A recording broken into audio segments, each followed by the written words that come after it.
Assalamualaikum warahmatullahi wabarakatuh.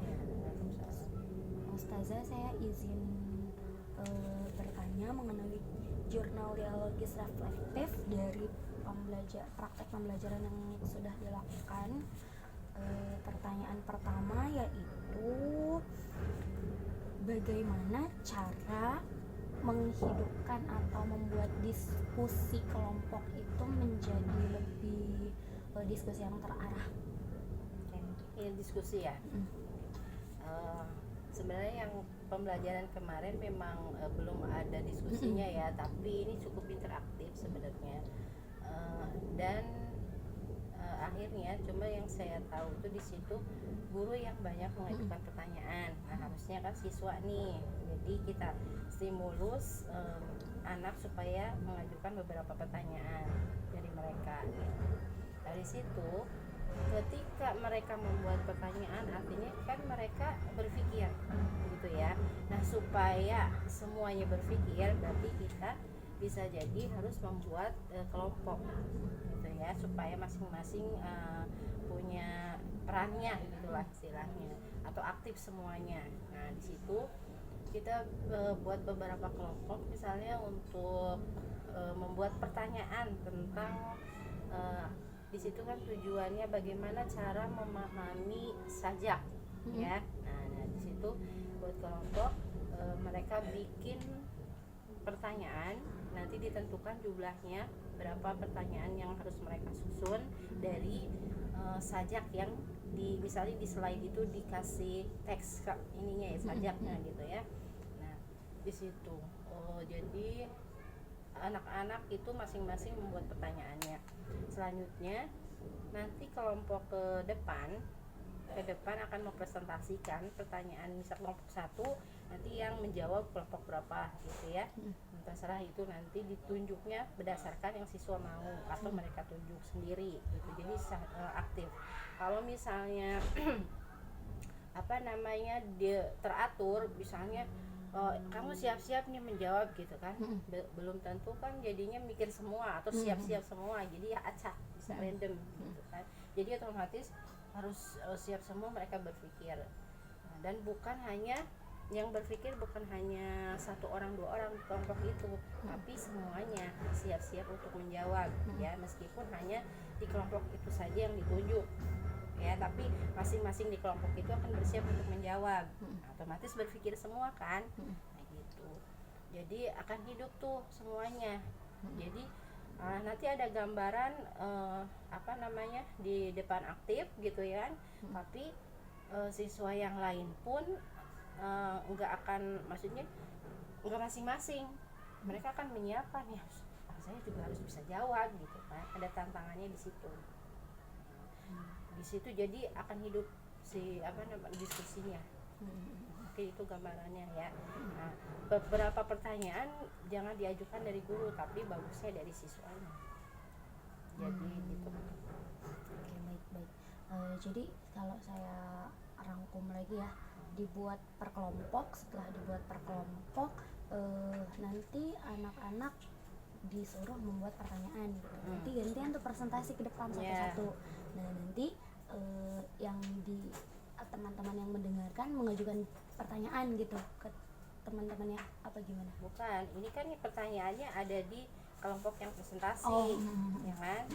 Dari teks atau sajak yang dia tugas di sajak itu kan beda-beda tuh. Jadi harus beda-beda sajaknya ya. Per kelompoknya beda-beda. Kalau sama bisa jadi kan pertanyaannya kan sama yang diajukan. Nah, gitu. Nah, itu saya punya pertanyaan tuh di kelompok itu. Ya, untuk sajak yang misalnya sajak yang kelompok 2. Ya kan? Nah, nanti kelompok 2 kelompok 1 yang nanya, kelompok 2 yang jawab kan, karena itu sajak milik kelompok 2. Gitu. Jadi pertanyaannya dari kelompok 1.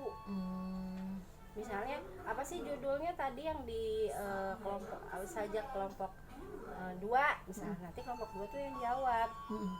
Karena sajaknya milik kelompok 2. Nah, judulnya adalah misalnya rajin ketika sekolah misalnya gitu ya. Nah, itu mah terserah. Nanti ada pertanyaan lagi nomor 2 dan seterusnya gitu. pertanyaan selanjutnya. Eh,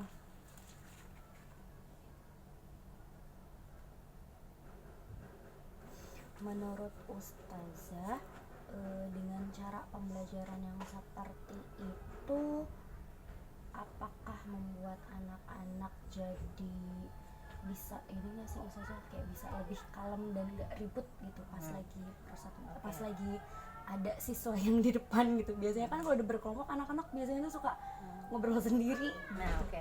Kalau untuk membuat kelompok kita harus persiapan matang pengaturannya di awal. Jadi peraturan ketika diskusinya apa dijelaskan. Jadi mereka itu sebelum prepare akan mulai itu ya, mereka udah paham apa sih yang mereka lakukan. Jadi nggak nanya lagi ke gurunya. Terus jadi penilaian juga ketertibannya kan. Ya, kalau kurang tertib berapa, kalau tertib gimana, ada poinnya. Itu kan adab, tuh poin adabnya gitu, gitulah sikap dari presentasinya kan.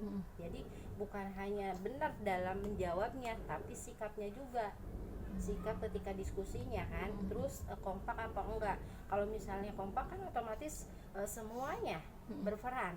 Misalnya ini mah kayak ngajuin pertanyaan cuma satu doang, kalau yang ini mah beberapa orang, kan itu juga jadi penilaian. Nah, otomatis mereka akan berpikir, wah kalau misalnya nilainya bagus berarti semua kebagian mengajukan pertanyaan, ya kan? Gitu, supaya poinnya besar. Begitu juga dengan yang menjawab, supaya poinnya besar berarti semua siswa di situ harus menjawab. Jadi bukan hanya satu orang. Misalnya bagian pertanyaan satu sini yang jawab, bagian kedua dia yang jawab gitu. Jadi beda-beda, otomatis akan semua berperan di situ. Kita jelaskan peraturannya di awal. Terus nanti buat tuh misalnya ketuanya siapa nanti, yang jawabnya nanti kamu misalnya semua ya bagian kamu jawabnya, habis ini saya terus kamu, nah kayak gitu. Jadi diatur. Itu peraturan di awal harus jelas supaya diskusinya berjalan dengan tertib, tidak mengandalkan satu sama lain. Dan juga tadi ribut yang lainnya yang lain mah tenang, aktif gitu ya, tapi yang lainnya lagi malah cuek kan. Saya emang nggak berperan apa-apa, ya udah diem aja malah bersanda gitu kan. Nah, tapi dengan kita sudah memikirkan apa yang terjadi ketika diskusi biasanya, nah itu kita buat tuh perencanaannya supaya nggak terjadi yang kita nggak inginkan. Jadi baiknya disampaikan, oh ini loh ada nilai ketertibannya, kekompakan dan lain-lain gitu ya. Oke, siap. Oke, terima kasih banyak Ustazah. Assalamualaikum warahmatullahi wabarakatuh.